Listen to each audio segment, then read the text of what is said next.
In my previous life, I recognized my family as a daughter, only to be tormented to death in the Marquis's manor. Since they didn't care about a daughter, then what if I were a son? I came to the Marquis of Junbei's residence and handed over a piece of jade pendant. I am his biological son. 1. You say you're my biological son. The Marquis of Junbei's sharp gaze swept over me from head to toe, his face full of suspicion. With a calm expression, I took out a highly prized jade pendant from my bosom. Although it was covered in scratches and chips, the Marchioness beside him still recognized at a glance that it was one of the jade pendants the Emperor had once bestowed upon the twins. When it had gone missing back then, they had been frightened for a long time, terrified that the Emperor would hold them accountable. The Marquis of Junbei wore an inscrutable expression, and in the end he set the jade pendant on the table. An identity cannot be confirmed by a single jade pendant alone. What if the midwife you mentioned merely stole the pendant? The son he had raised for more than a decade was actually fake. This was a matter that concerned the continuation of his bloodline, and he would not believe it lightly. Everything I know was told to me by the midwife who raised me. I can't persuade the Marquis. So let me and the young lord each drip blood to verify our identities, then it will be clear at a glance who is true and who is false. The hall fell silent. I could feel the Northern Expedition Marquis's suspicious, appraising gaze on me, but I merely lowered my head quietly, as if none of this had anything to do with me. Steward Wu, go prepare it. Also, have Mingyuan brought over, master. In the end, the Marquis of Junbei accepted my suggestion. The corners of my mouth lifted slightly. After all, he was his son, and this concerned the succession of the Marquis of Junbei's household. Naturally, he would not dare be careless, even if he favored and was reluctant to part with that heir apparent. He would not be as emotional as the Marchioness. The hall fell into silence, and apart from me, everyone was deep in thought. Soon, a burst of footsteps and a young girl's complaining voice came from outside the room. What are you looking for my brother for, Mom and Dad? Didn't you promise to go out with me to buy rouge? Don't be anxious, sister. Once I've seen Mom and Dad, I'll take you there. Hearing that voice so familiar it had seeped into my bones, I turned around. And just in time saw Lu Mingzhu link her arm through Lu Mingyuan's as they came in, one with a sweet and lovely face, the other mature and steady, now coaxing the woman beside him with an indulgent expression. What a well-matched pair of handsome and beautiful siblings. Junbei Marquis briefly recounted what had happened, and Lu Mingyuan froze, his expression stiff. He had not expected that he was not his parents' child, nor the heir of the Junbei Marquis residence. This matter had far exceeded what he could bear. As for Lu Mingzhu, things were much simpler. She was still the daughter most doted on by their parents, arrogant and overbearing, and immediately ordered people to drive me out. Where did this beggar come from, spouting nonsense here? He's not my brother, get him out of here. After saying that, she hugged Lu Mingyuan's arm. I only recognize him, he's my brother. Lu Mingyuan looked at the sweet and radiant Lu Mingzhu, and his heart was filled with emotion, his gaze lingering tenderly. Presumptuous, how can the Lu family's bloodline allow you to be so willful? Butler Wu, prepare the blood-tethered kinship test. The Marquis of Junbei was furious. He slammed the table, and no one dared to say a word. Everyone stared nervously at the blood in the 2 basins of water. My blood and the Northern Marquis's blood quickly merged, and the Northern Marquis gave me a complicated look. As for Lu Mingyuan and the Northern Marquis, their blood came into contact, but then quickly separated again. This is impossible. Lu Mingyuan could not accept it and looked at me with a twisted, ferocious expression. It must have been you. What did you do? He grabbed my clothes in a single motion, lifting my slight body into the air, but I still kept a calm expression, my gaze steady. Stop. Even if the Marquis of Junbei did not want to accept it, he could no longer turn a blind eye to this. It was a matter concerning the continuation of the bloodline. Father, do you not want me anymore? Lu Mingyuan looked at his respected father in disbelief.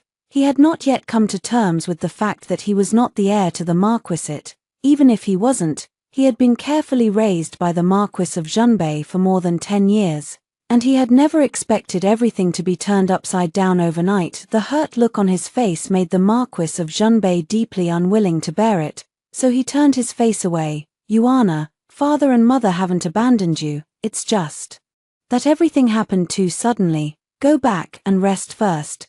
The Marchioness was not as restrained as the Marquis of Junbei. Seeing her son suffering, she immediately stepped forward to comfort him. Lu Mingzhu looked smug, her tone full of provocation. We are the real family here.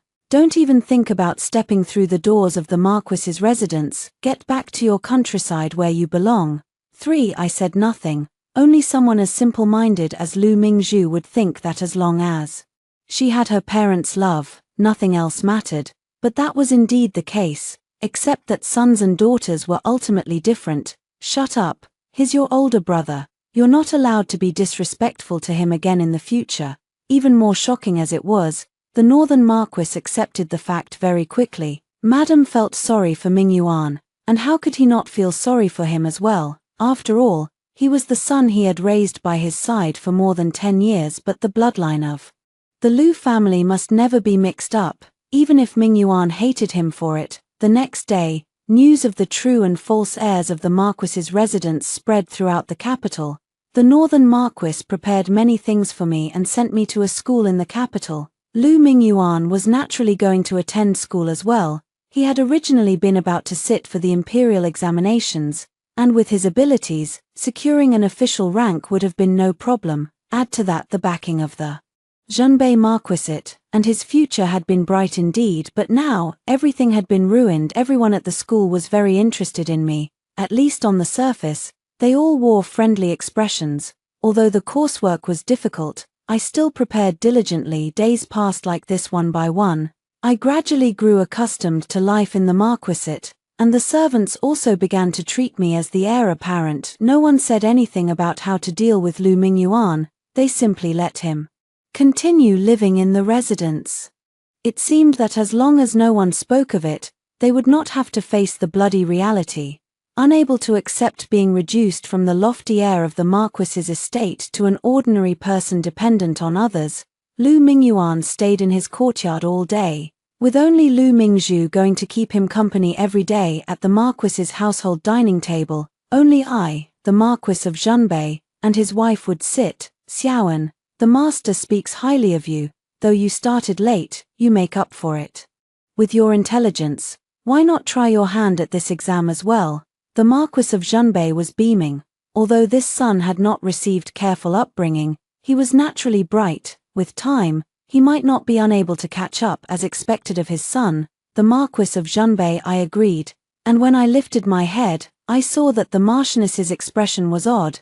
Though she wore a relieved smile, there was worry in her brows and a faintly resentful look in her eyes. For every day I would go to the Marquis's wife's place and spend a while with her.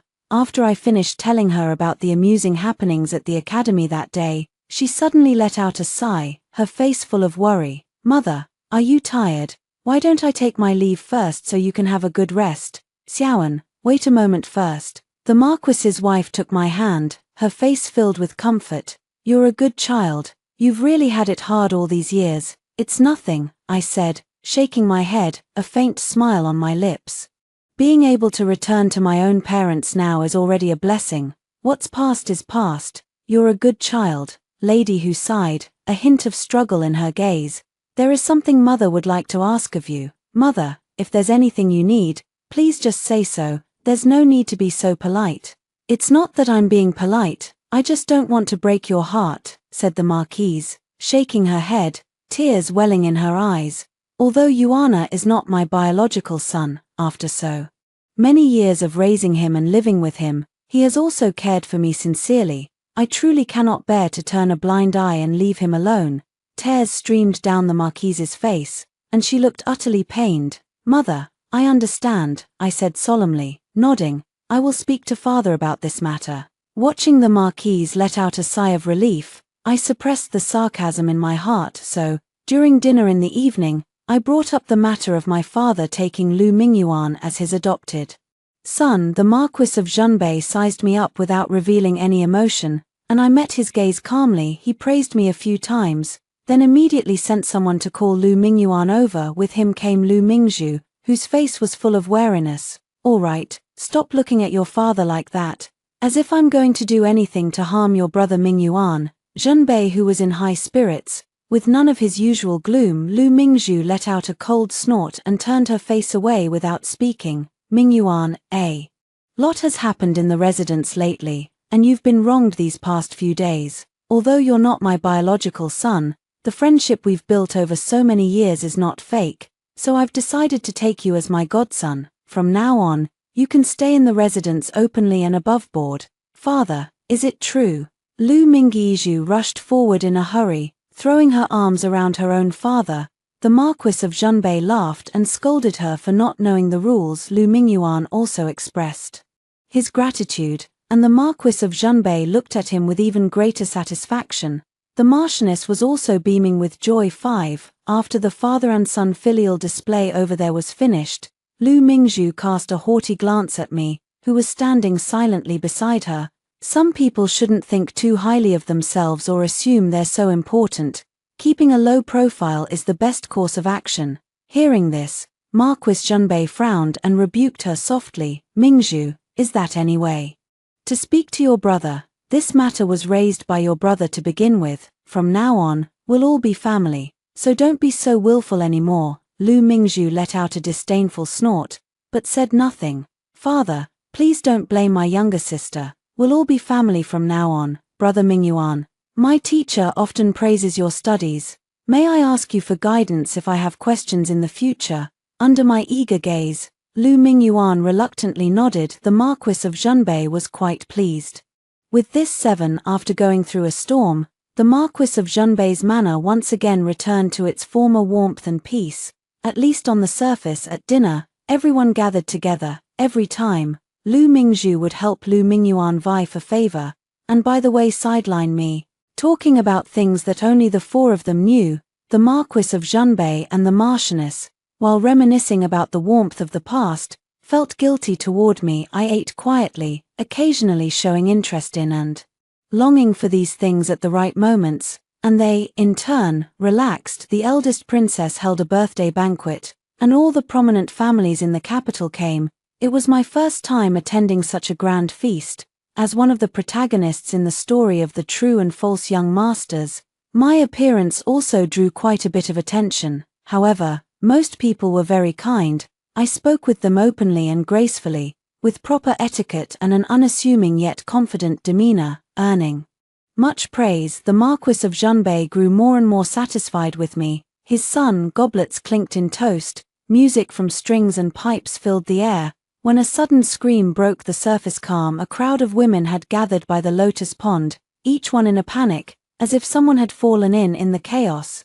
It seemed someone jumped in. I recognized him as one of the famous idle young nobles of the capital, from a decent family but spending his days drinking, feasting, and carousing, the sort of man proper young ladies avoided at all costs. Soon the person who had fallen in the water was pulled out, and amid the clamor, the three words Lu Mingzhu stood out especially clearly.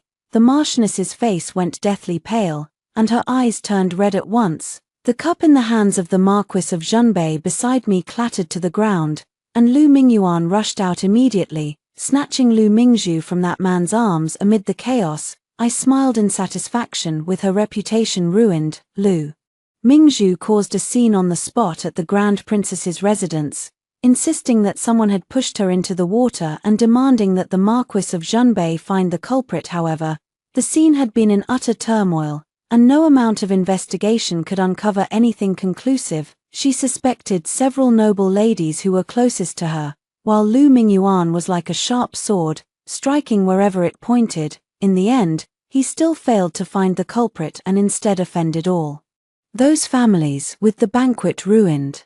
The eldest princess was not in a good mood either. 8. After something like this happened, Lu Mingzhu hid in her own room, and the whole family revolved around her every day. I also went to see her a few times, but every time she saw me, she became agitated and said I had come to watch her make a fool of herself. In the end, Marquis of Zhenbei had no choice but to tell me not to appear in front of her anymore. Before leaving, he even patted my shoulder and said that I had been wronged. After Lu Mingzhu's accident, Lu Mingyuan became attentive and caring toward her day and night, looking after her in every possible way. When Marquis Junbei saw Lu Mingyuan caring so much about Lu Mingzhu, he was greatly relieved. However, if they were to learn the truth, I wonder whether they would still feel so relieved. I burned the letter in my hand, feeling a little expectant. Lu Mingzhu, whose once fading notoriety had flared up again in the past 2 days, was being talked about by everyone once more. Because the scion of a prestigious family whom she had saved had come to propose marriage. But how could Lu Mingzhu possibly marry such a dissolute playboy? Marquis Junbei was also seething with anger, so the two families clashed fiercely at the slightest disagreement. That man was a complete rogue. When his proposal was rejected, he stood outside the Marquis's residence hurling insults, causing a huge uproar across the city. Now, even when she sees me, she doesn't have the mood to target me anymore. All she can do is cry. I was in quite a good mood about this, and the rumors and gossip in the schoolhouse did nothing to stop me from going about my studies. Lazily lying in bed to review my lessons, I noticed someone outside the window, standing in the shadows. I couldn't make out their face, but their tone was respectful. "Master, the fish has taken the bait. The timing is perfect," I said with the look of someone eager for a good show. "Since they've already set the stage, we'll have to put on a performance that really makes a splash. Go lead them over there." "Yes." The black figure outside silently left. After calculating the time, I shouted to my maid, "Bring the soup over. Tonight, it's time to go and show filial respect to father and mother." Father was not in the study, and mother's courtyard was empty as well. Unexpectedly, I ran into the two of them on the way back, with Lu Mingyuan being held down behind them. I glanced at it curiously, seeing that I said nothing.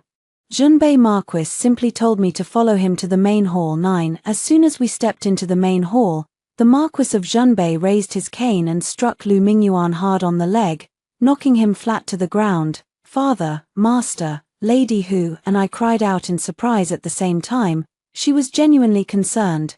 "While I was just putting on a show." "Shut up." The Marquis of Junbei roared viciously at Lady Hu. This was the first time I had ever seen him treat her with such an attitude. "Your precious son was raised by you, and even now you're still trying to shield him. They committed such an immoral, egregious act, and as his mother, you bear the brunt of it first." Lady Hu's tears fell at once, her face filled with an embarrassed expression. "Father, what exactly did Brother Mingyuan do wrong?" The whole thing was very simple. Junbei Marquis and his wife, on a whim, wanted to visit Lu Mingyuan's courtyard to check on this cheap son of theirs. To their surprise, when they pushed the door open, they saw Lu Mingzhu and Lu Mingyuan in bed together, their clothes in disarray. After interrogation and inspection, it was discovered that this had happened more than once or twice. Junbei Marquis was so furious that he nearly fainted on the spot. After hearing the whole story, I wore an expression of utter disbelief and shock. "Anna, what do you think about this?" I paused for a moment in thought. "Father, perhaps my sister did this because she didn't want to marry the wastrel young master of the Song family. Brother Mingyuan is deeply attached to her as well, and in her panic, she made such a foolish mistake. I think we shouldn't be too harsh on my sister. After all, she was frightened before, and it was also because we didn't take good care of her that she went astray." My sincere and forgiving words made the Marquis of Junbei nod repeatedly. After all, Lu Mingzhu was his own daughter. How could his own daughter possibly be at fault? However, she did indeed do something wrong. First, confine her to her room to teach her a lesson. The Marquis of Junbei looked down at Lu Mingyuan on the ground again, his eyes filled with disgust. "Yingzhu was frightened and isn't thinking straight. What about you? Are you not thinking straight either? Or are you really coveting Mingzhu, the young lady of the Marquis's manor?" The Marquis of Junbei narrowed his eyes dangerously. At this moment, Lu Mingyuan was no longer the foster son he had raised for more than 10 years, but an enemy coveting the power of the Marquis's manor and willing to stop at nothing to scheme against him. 10. Lu Mingyuan had always treated Lu Mingzhu as his own younger sister and cherished her sincerely, but the moment he learned that he was not the Marquis's heir, he immediately turned on his biological sister. This shows that he is vicious and will stop at nothing, so he became even more enraged. "Guards, seize this shameless little thief and lock him up in the woodshed." "Master, absolutely not. Yuana is going to take the exam in 2 days. We mustn't ruin his future. Looking at the wife standing in his way, Marquis Junbei felt for the first time that this wife of his was utterly unable to distinguish right from wrong. She already had an outstanding biological son, yet she still could not let go of her former child. Women are simply incapable of accomplishing great things. Quickly drag him away. Master, Anna, hurry and help me persuade your father.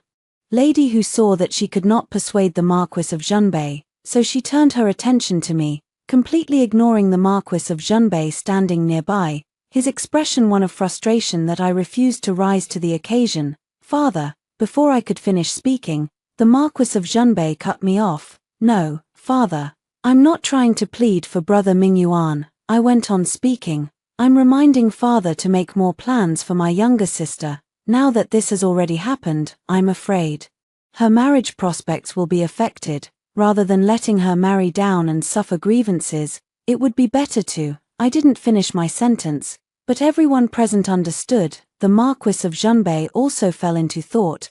This daughter was already ruined, now only this son remained. He could not let the daughter's affair spread and affect the son's future. This is indeed not a bad idea, it's just, a former brother and sister becoming husband and wife would inevitably become the butt of jokes. Father, why not wait until brother Mingyuan has finished the competition and achieved a good ranking before announcing this news? That way, it will also be easier to explain. Anna makes a very good point. The Marquis of Junbei gave me an approving glance, and when his gaze returned to Lu Mingyuan, it was filled with disgust. If you fail to win a good ranking in this competition, then don't expect to ever set foot in my Marquis of Junbei's residence again. I caught the resentful look hidden beneath Lu Mingyuan's outward respect. 12. The atmosphere in the Marquis of Junbei's residence had been rather gloomy these past 2 days. To keep what happened that night from spreading, the Marquis of Junbei personally handled quite a few servants. But this had nothing to do with me. In the blink of an eye, the day of the exam arrived, and I got up early in the morning to wash and get ready. When I reached the main hall, I saw that the others had already arrived. Lord Junbei sat there with a stern expression, and only when he saw me did a few traces of a smile appear. Lu Mingyuan stood off to the side with his head lowered, while the Marchioness was beside him, earnestly giving instructions. Seeing me come in, the Marchioness looked a little flustered, then quickly put on a loving smile. Anna, how did you rest? Mother has prepared food for you to take to the exam hall. Don't let yourself go hungry. I gave a slight smile. Thank you, Mom. The Marquise's wife then looked at Lu Mingyuan, who was silent beside her, and said, Mingyuan, Mother has prepared your food. You needn't worry about anything else, just focus on the exam and do your best to achieve a good ranking. I sneered inwardly. To me, it was don't let yourself go hungry, but to Lu Mingyuan, it was go and get a good result. What a biased mother. The atmosphere among the family of four was eerie yet harmonious, when Steward Wu suddenly ran in. Master, the eldest miss has run away. What? How could you let her run away? What were the people guarding outside even doing? The Marquis of Junbei was enraged. Master, the maids and old women didn't hear a thing. In just the space of a quarter of an hour, the eldest young lady was gone. The Marquis of Junbei was about to curse when I quickly spoke up. Father, could it be the work of some evildor? As soon as those words were spoken, everyone present changed expression. Don't make a fuss about this. You two hurry up and take the exam. I'll look into it. When Lu Mingyuan and I arrived outside the exam hall, someone slipped a note into each of our hands. I glanced at the note in my hand, then looked at Lu Mingyuan not far away, his gaze full of struggle. Seeing him finally choose to destroy the paper, I looked at him with blatant mockery. Then, wearing an anxious expression, I turned to the servant beside me and handed him the note. I've found a clue to my sister's whereabouts. Take this note to find the Marquis. I'm going to look for my sister first. Young master, the exam is what matters. I snapped. If I miss this exam, I can take it again, but I only have one younger sister, so stop talking nonsense. After saying that, I ran off. The servant couldn't stop me, so he had no choice but to hurry off and find the Marquis. 13. I was headed out of the city, but where no one could see me, I made a turn and eventually arrived at a secluded courtyard. As soon as I stepped through the door, A man in black appeared before me. "Where is Lu Mingzhu?" The man in black removed his mask, revealing a stern, noble-looking face, and spoke indifferently. "She's been thrown inside. The others have also been taken in." After hearing this, I walked inside. Just as I was about to peek in, a strong arm stopped me. "Don't go, it's dirty." I frowned. "Chu Ci. This is my business." Chu Ci looked unhappy, but still stepped aside. I walked in and looked inside through the crack in the window. The beggar Chu Ci had brought in had already lunged at Lu Mingzhu, and Lu Mingzhu kept crying and howling, but had no power to fight back. "Stop looking." Chu Ci came up and blocked my view. This time, I said nothing. "Has the tail been cleaned up?" "Don't worry, even if the Marquis of Zhenbei investigates, he'll only trace it back to the Song family." The Song family was the family of the pampered rich kid who had saved Lu Mingzhu. Only then did I finally show a smile, my tone quite pleasant. "Chu Ci, you've worked hard. Without you, I wouldn't have been able to handle Lu Mingzhu either." Lu Mingzhu's falling into the water was Chu Ci's doing, so no matter how they investigated, they couldn't find anything. Chu Ci's expression softened quite a bit. "You saved my life. This is the least I should do. When I've avenged myself, you won't need to follow me anymore. You'll be free." His expression immediately turned cold, and I pretended not to see it. "With my martial arts, I could easily help you kill the entire Zhenbei Marquis's family. There's no need for you to go to such trouble disguising yourself as a man." I raised my head and looked at his brows and eyes with tender intensity. Chu Ci's gaze gradually softened, with a hint of lingering attachment in it. "Chu Ci, do you know what it means to kill someone by destroying their heart?" 14. "Father, over here." My clothes were in tatters, and my body was covered in wounds. Outside the city, I saw the Marquis of Zhenbei and his attendants. "Anna, are you all right?" The Marquis of Zhenbei hurried forward, looking worried. "Father, I'm fine. It's just that my younger sister." "What happened to Mingzhu?" The Marquis of Zhenbei was somewhat excited. I'd better take you to see her. I hid her in a very safe place." Lu Mingzhu and I returned to the manor smoothly. The Marquis of Zhenbei locked himself in his study and would not allow anyone to disturb him. As for the maidservants around Lu Mingzhu, another round of them was cleared out. After Lu Mingyuan came back, he had kept himself locked in his room and refused to go out. It was said that the Marchioness had even cried from worry. In the end, the Marquis of Zhenbei came out and called Lu Mingyuan over, and the three of them argued fiercely in the study. Lu Mingyuan was so agitated that he accused the Marquis of Zhenbei of wanting to drive him out, so he had tampered with his food, causing him to have diarrhea the whole time during the exam and never get any writing done at all. The Marquis of Zhenbei rebuked him for making excuses for his poor performance and for being too opportunistic and materialistic, saying that although he had also received the note, he had destroyed it. The two of them broke off completely. Lu Mingyuan no longer hid his true self, and the Marchioness cried heartbreakingly between them before finally passing out. The Marquis of Zhenbei hurriedly sent for a doctor, while Lu Mingyuan cared nothing about whether she lived or died and returned to his own courtyard. This former heir apparent, once so proud and unyielding, had now completely put aside his dignity. He felt that the Marquis of Zhenbei had ruined his future, so he decided to stay here and refused to leave.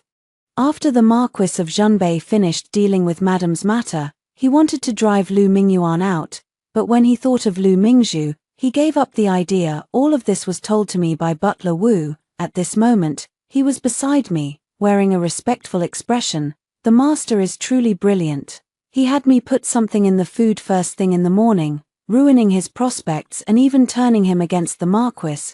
Butler Wu looked excited, his eyes filled with searing hatred. After all, it was Lu Mingyuan who had once tormented his only little granddaughter into a state worse than neither human nor ghost. Just to avenge Lu Mingzhu, I only told him the truth, and he chose to cooperate with me. No rush, his best days are still ahead of him. 15. Just when everyone in the Marquis's residence thought that the Marquis of Zhenbei would drive Lu Mingyuan out, the Marquis of Zhenbei suddenly decided to marry Lu Mingzhu to Lu Mingyuan.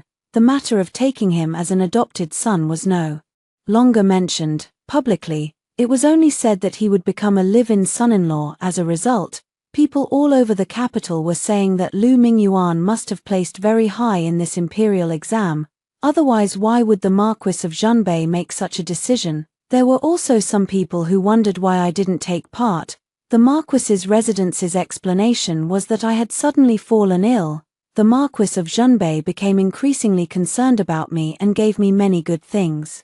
As compensation, 5 days later, an elaborate but simple wedding ceremony was held inside the Marquis's residence, and Lu Mingzhu formally married Lu Mingyuan. Before Lu Mingzhu was married off, I had once seen her. Her brows and eyes were dark and sullen, her face manic, and the whole person looked like a deranged lunatic. After the Marquis of Zhonbei discovered that the Song family was behind Lu Mingzhu's abduction, he began to target them relentlessly. At first, the Song family didn't know the reason. Out of kindness, I had someone tell them why, and soon the whole capital knew that Lu Mingzhu had been defiled by a group of beggars. Lu Mingyuan was the last to find out, so he went to the Zhonbei Marquis's residence and caused a scene. I happened to be there that day, and in the face of Lu Mingyuan's accusations, I only heard the Zhonbei Marquis say casually, "You, the son of a rural village woman, were lucky to marry the eldest daughter of the Zhonbei Marquis's household. It was you who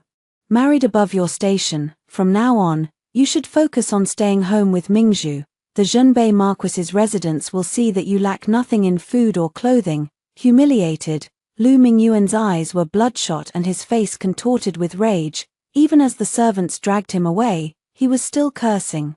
"You did this on purpose. You bullied me because I have no power or influence, ruined my chances of passing the imperial exam, and then waited for the right moment to shove a tarnished, discarded woman at me. I spit on you. What foster son, what father and son, it's all lies. May you die a terrible death. Stop pretending to have such deep mother-son affection in front of me, and don't say it's for my future. It's disgusting." Bah! That final sentence successfully froze the Marquis's wife nearby in place, her face turning bitter. I lifted my cup to hide the smile at the corners of my mouth. Suddenly, my gaze caught a glimpse of a pale yellow hem behind a pillar. I froze for a moment, then smiled in secret. "Looks like there's going to be a good show." 16 Lately, rumors have been circulating throughout the entire Marquis's manor that the eldest young lady has been abusing her son-in-law, Lu Mingyuan, the heir apparent, and it's said she's even used a little whip on him. Everyone's enthusiasm was immediately stirred up. At first, some didn't believe it, but as more and more people accidentally heard about it, everyone gradually accepted it, some especially quick-witted people even took the initiative to help the eldest young lady gather tools. The Marquis of Zhonbei also heard about it and did not express any opinion. The Marchioness, however, was worried, but Lu Mingyuan's words that day were like a thorn lodged in her heart, so she could only fret anxiously that day. Because of his good behavior, Lu Mingyuan was allowed to go out. He was sitting in a tavern, drowning his sorrows in wine, and after drinking for a while, he suddenly got up and followed a few people out of the city. Only after reaching outside the city did he realize that these people had kidnapped a richly dressed young master. Lu Mingyuan had pretty good martial arts, so he rescued the young master. After asking him a few questions, he led him into the city, and finally stopped in front of a grand mansion. It was none other than Prince Kang, the emperor's most favored son. Watching Lu Mingyuan walk into Prince Kang's residence, I finally stepped out from the shadows. "Go back and tell your master that the fish has taken the bait." The person behind me slipped away without a sound. Over the next half-month, I followed Marquis Zhonbei to familiarize myself with the court situation and met with the various high-ranking officials, while closely keeping an eye on Lu Mingyuan's movements. After he saved the Kang prince's son that day, the other party gave him a large sum of money, which he had long since spent on taverns and brothels. Once the money ran out, he went to look for the Kang prince again. After this happened several times, the Kang prince more or less stopped receiving him. Just after I instructed Butler Wu to keep a close watch on Lu Mingyuan, I turned around and saw Chu Ci standing in the room, and my expression changed at once. "What are you doing here?" Chu Ci felt somewhat dissatisfied. Seeing my stern expression, he became even more aggrieved. "You haven't come to see me in a long time." I turned my head, my expression cold. You already had me deal with Lu Mingzhu, we're even. Chu Ci frowned, his face full of disapproval. You only need to help me deal with Lu Mingzhu, and that's enough. After being politely rebuffed by me, Chu Ci left in a huff, not forgetting to throw out a harsh warning before he went. Fine, if you want to work with another man, go ahead. Let's see if you can walk away unscathed. 17 Today, after leaving the morning court session, the Marquis of Zhenbei was very displeased and threw quite a few precious porcelain pieces in his study. It was none of my business, so I kept out of it, but unexpectedly he sent someone to summon me. In the final years of the current emperor's reign, the situation in the court essentially revolved around the struggle for the throne. Although the emperor has quite a few sons, excluding matters of birth, age, and ability, there are only 5 or 6 who really count, and those 5 or 6 are divided into 2 factions. One was led by Prince Kang. Prince Kang was born to a favored imperial consort who had enjoyed the emperor's affection for many years, so he was much beloved by the emperor. The other was led by Prince Duan. Prince Duan was born to the empress, the mistress of the harem, giving him legitimacy and noble status, and he was also highly regarded by the emperor among the court ministers. Apart from those aligned with the 2 princes, the rest were the neutral faction led by the Marquis of Zhenbei and the loyalist faction led by the Grand Chancellor. The latter was largely overlooked by everyone, so the Marquis of Zhenbei became a target of contention between the 2 princes. During the court session today, Prince Duan suddenly brought up the matter between Lu Mingyuan and you, accusing me of poor household management, and even saying that I married Mingzhu to him just so he could inherit the title, claiming that I let emotions cloud my judgment and mixed up the bloodline. Anna, what do you think? Facing the thoughtful gaze of the Marquis of Zhenbei, I pondered for a moment. Father, setting the other matters aside for now, have you considered why Prince Duan suddenly turned against you? Marquis Zhenbei has recently been so overwhelmed by this pile of family matters that he was completely muddled. After my reminder, he finally came to his senses. I know, this matter is too complicated, Anna.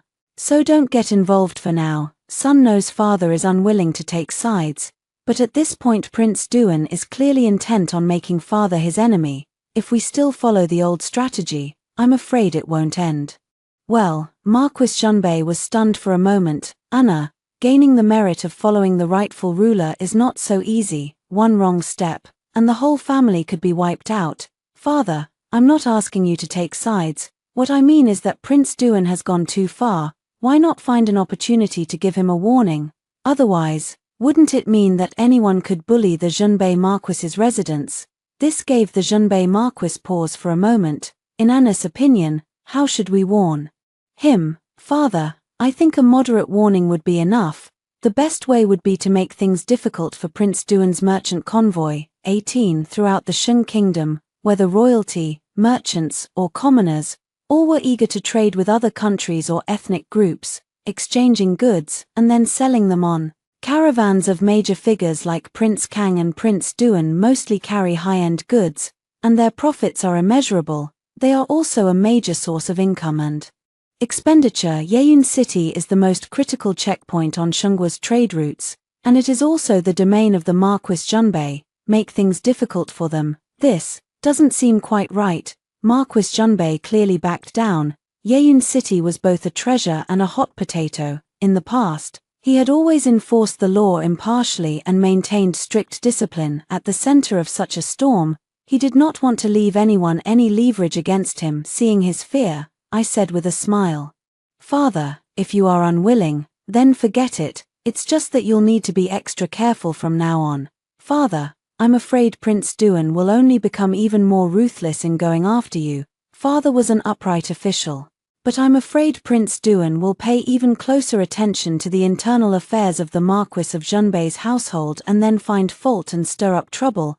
That would be most troublesome. Although Lu Mingyuan and Lu Mingzhu are already married, if what happened in the past were to be exposed, His Majesty might very well punish him for poor household management, and that could affect the inheritance of the title. The Marquis of Zhenbei feared this most of all, so I reminded him of it as well. As expected, I moved him. Prince Duan has indeed gone too far, Anna. What you said makes sense. As your father, I must retaliate in this matter and restore the prestige of our Marquis of Junbei's household. Yes, father, I lowered my head, hiding the mocking yet triumphant smile at the corners of my mouth. More than a month had passed since then. Somehow, the Marquis of Junbei had acted, and Prince Duan no longer targeted him. Just as expected, however, I wasn't sure whether he had been frightened by the Marquis of Junbei's counterattack or was simply too busy to pay attention. After all, Prince Duan is the man of the hour in the court today, having resolved many regional crises such as floods and droughts, and having recommended many talented people to the imperial court. The emperor grew increasingly fond of him, and the empress likewise received unending favor. While the court was rife with intrigue and turmoil, here on Lu Mingyuan's side, Prince Kang had not allowed Lu Mingyuan to enter for a full month, and on Lu Mingzhu's side, things had become even more twisted. Lu Mingyuan was on the verge of collapse and desperate to get out of this den of evil. Now, everything was in place, and all that remained was the final favorable breeze. 19 That night, Lu Mingyuan ran out of the mansion again and came to a famous brothel on Flower Street, where he drowned himself in wine and indulgence, following the beauties around for pleasure. By the time he came to his senses, he was already outside a private room upstairs, and all around was eerily quiet. Then he heard a voice coming from inside the room that he knew all too well.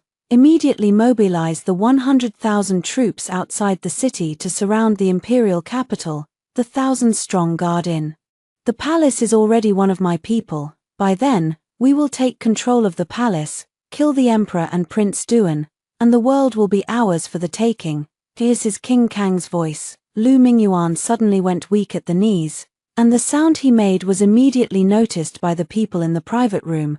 Who's there? In the blink of an eye, Lu Mingyuan only saw a sharp blade striking toward him, blazing with light. 10 days later, on a quiet night, though only for the first half of it. In the latter half of the night, cries, screams, and the clash of weapons kept coming.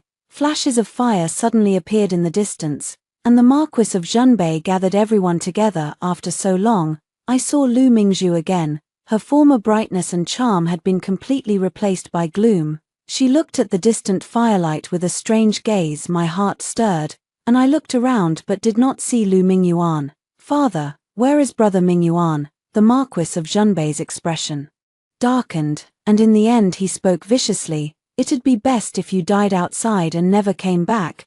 The chaos didn't subside until daybreak. Everyone finally let go of the tension they'd been holding, just about to go back to sleep, when an imperial decree came from the palace summoning the entire Marquis of Junbei's family to enter the palace. The Marquis of Junbei's face was gloomy, the others were either puzzled or understanding, and the 4-member family entered the palace in grand procession. This was my first time seeing His Majesty the Emperor. Though aged and frail, his gaze was still sharp and wise. When he saw us come in, he let out a cold snort. Marquis Junbei, do you plead guilty? A crowd of people immediately knelt down. I am dull-witted and do not know what I have done to anger your majesty. I beg your majesty to enlighten me. Dull-witted. The emperor let out a cold laugh. I see you are anything but dull-witted. You even had the nerve to plot a rebellion. 20 The Marquis of Junbei shuddered in fright and immediately kowtowed to admit his guilt. I would not dare. The emperor let out a cold snort. Bring him up. The one brought up was Lu Mingyuan, tightly bound with ropes. The instant he saw him, the Marquis of Junbei went pale. You despicable coward, you actually dare to rebel. Are you trying to bring ruin upon the Marquis's estate? The Marquis of Junbei was so furious that he was about to rush over and hit him, but the emperor stopped him. Marquis of Junbei, this is the heir of the Marquisate. Your son. Could his involvement in this rebellion not have been your idea? Your Majesty, please see the truth. He looked at me and pointed at me, saying, he is not my biological son. This is my biological son, the heir to the Marquisate. Oh. The emperor looked at me with interest a few times. Even if he is not your biological son, there is still more than a decade of raising him, and he has also become your son-in-law. Your Majesty, the Marquis of Junbei said with an air of shame, I married my daughter to him out of sheer necessity. This man is treacherous and cunning. Seeing that he was not the heir of the marquisate, he seduced my daughter. Poor girl, ignorant and naive, fell into his trap. It was only for my daughter's reputation that I gritted my teeth and acknowledged this marriage. Is that so? The emperor glanced at the gloomy Lu Mingzhu and casually dropped a bombshell. But as far as I know, your ignorant daughter also took part in this rebellion. And even handed over your tiger Tally. What? The Marquis of Zhunbei looked at Lu Mingzhu in shock. The latter's face showed no expression, and the viciousness in her eyes was enough to send a chill down one's spine. You unfilial daughter. The Marquis of Zhunbei was so angry that he nearly fainted. But he dragged himself forward to explain, Your Majesty, I truly do not know about this. Seeing his demeanor, the emperor's expression also wavered somewhat. The two of them were, in a sense, in the same boat, both betrayed by the children they had indulged and cherished. Just as the emperor let out a sigh and was about to speak, I suddenly opened my mouth. Your Majesty, this commoner has something to report. 21. Everyone was stunned by my words. The Marquis of Zhunbei widened his eyes in disbelief. The emperor narrowed his eyes. You are a woman. Yes, I said calmly, neither servile nor overbearing. This commoner is not the heir of the marquisate, nor the Marquis of Zhunbei's biological son, but rather his biological daughter. If your Majesty does not believe it, you may summon a matron to examine me. What about Lu Mingyuan, my biological elder brother, the legitimate son of the Marquis of Zhunbei, the heir of the marquisate? As soon as I finished speaking, the Marchioness cried out in shock and immediately fainted. Although the Marquis of Zhunbei did not faint, his face turned pale and his body trembled. You shameless woman, you've thrown the Marquis Manor into chaos, and I'll beat you within an inch of your life. The Marquis of Zhunbei struggled to contain his rage, intent on punishing me, yet the imperial guards held him back. He looked at me with a complicated expression. Tell me everything you know. Yes, I nodded. Back then, the midwife switched me with a baby girl, meaning me, and Lu Mingzhu was the midwife's granddaughter. She took me and her grandson away from the capital to live elsewhere. Then, until a fire 4 years ago, I barely survived, and on her deathbed she told me my true identity. So I took that jade pendant and the truth, and after many twists and turns, came to the Marquis's residence to tell them everything. But, I paused. The Marquis did not acknowledge me. Instead, he ordered someone to lock me in the woodshed. I overheard the servants say that because I was only a daughter, the Marquis of Zhunbei didn't want my existence to tarnish the reputation of the household, so he planned to execute me outright. I was terrified, but the Marquis didn't kill me. Instead, he told me he could acknowledge me, but I couldn't appear as his daughter. I didn't understand at the time, but in order to stay alive, I agreed. I was secretly trained by him for 3 years, and it was only half a year ago that I appeared as the true heir of the marquisate. I don't understand why your lordship would do this. Now I know, so it was to plot rebellion. I beg your Majesty to investigate carefully, you vile woman. The Marquis of Zhunbei spat out a mouthful of blood and fainted on the spot. His eyes wide with rage. The emperor said nothing, only ordered that we be imprisoned. I was held separately. 22. That night, dozens of men in black came to my cell to silence me, but the Imperial Guard, who had been lying in ambush, caught them off guard. The battle was brutal, and in the end the men in black set a fire and perished together with them. The prisoner also died in the cell. Of course, that was only a decoy. The real me had already been rescued by Chu Ci and taken to a ruined temple outside the city. Is this what happens when you work with him? If it weren't for me, you'd be dead already. I ignored Chu Ci's incessant chatter and simply looked at the purplish-black wound on his arm.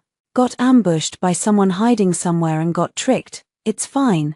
Don't worry. I didn't say anything, just stared blankly into the night. Only after Chu Ci had finished tending to the wound did I look at him again. Chu Ci, have you now lost all your inner strength and are your hands and feet numb? How did you know? Chu Ci looked shocked, then deliberately tried to sound relaxed as he comforted me. It's okay, it's very safe here. You don't need to worry. Of course I don't need to worry, I said with a smile, because you'll be dead soon. I stood up and took 2 steps back. This poison is called Chishi-san. It will take your life within the time it takes 3 incense sticks to burn. I sprinkled it on your Wound when you were carrying me just now, you." Chu Si sprang to his feet, then collapsed only a step away from me, his whole body convulsing. "Why?" I ignored his anguish, bent down, and looked at him mockingly. "You really are something else. Whoever saves you, you fall hopelessly in love with her. But you didn't expect it, did you? The one who saved you was actually Lu Mingzhu. After all, I was just a country bumpkin back then. How could I possibly have bought expensive medicinal herbs to treat your injuries? I merely intercepted you in advance so you would work for me. And even personally destroyed your own benefactor. I wonder how you feel about that now." Chu Si's eyes widened slightly, his lips trembled as if he wanted to say something, but unfortunately he quickly lost all signs of life. I stood up coldly, stepping over his corpse, and dealt with another enemy. It's almost over. 23. The capital was bustling with activity, crowds surging as everyone discussed the traitor who was to be executed today. Among them was the entire household of the Marquis of Zhunbei. I walked in the direction of the crowd. One prison cart after another rolled past between the rows of people, and at the very front was Prince Kang, dressed in plain clothes. The emperor would never kill him, for now. This was only to parade him through the streets and make him watch with his own eyes the scene of those who had followed him being executed by beheading. The Prince Kang in my memory, wrapped in fine robes, lofty and mocking toward me, was now nothing more than a man under indictment, condemned to spend the rest of his life in confinement. In the center of the procession was the family of Marquis Zhunbei, Madame, who was sobbing uncontrollably. Marquis Zhunbei looked ashen and defeated. Lu Mingzhu wore a gloomy expression, and Lu Mingyuan looked utterly mad, laughing wildly. No longer the nobility of old, once truly hauled onto the execution platform, with a large blade hanging over their heads at any moment.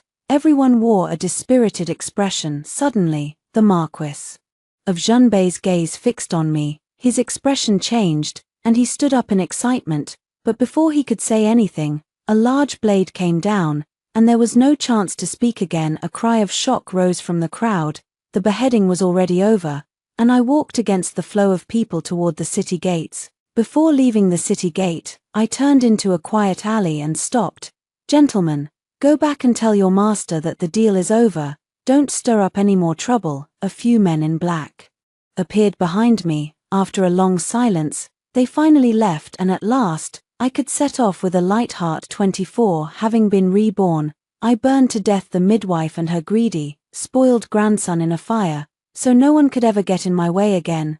Then I went to Hanshan Temple and intercepted the life-saving kindness that was supposed to belong to Lu Mingzhu, cutting off one of her greatest sources of help. In my previous life, it was Chu Si who secretly sent people against me, making me embarrass myself at all sorts of banquets and earning the disgust of the Beijing social circle.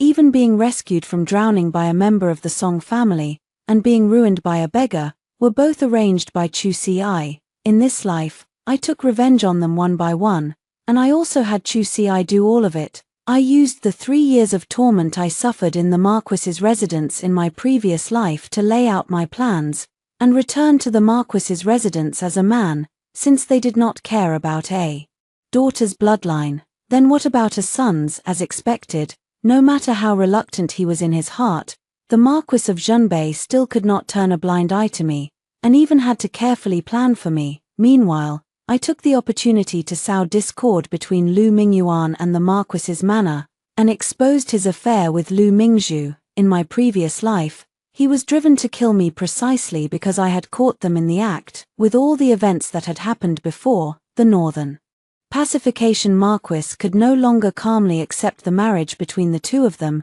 He was no longer like in my previous life, when he had been overjoyed and ignored news of my death. In order to bring down the Zhunbei Marquis completely, I arranged for Lu Mingyuan to meet the Kang Prince, who had rebelled in my previous life.